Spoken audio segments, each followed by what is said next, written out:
Nade mnou se sklání v rytmu starých vín. Tvá silueta k oblaku mě zve, jak kdyby šeptala mi příběh, co v srdci zraje ve mně.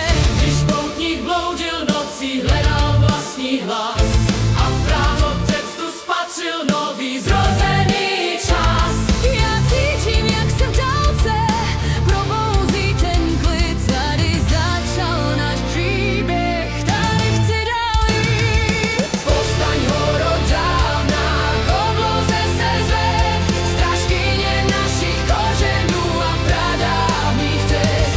Z tvých hlubin zní mi volání, jak svatý zpěv, v němž duše moje vstává Na vrcholu řípu zpět.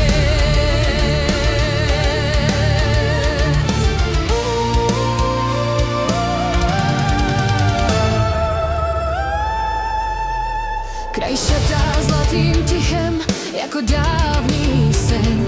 V němž každý krok mě vede blíž, kde začal můj den.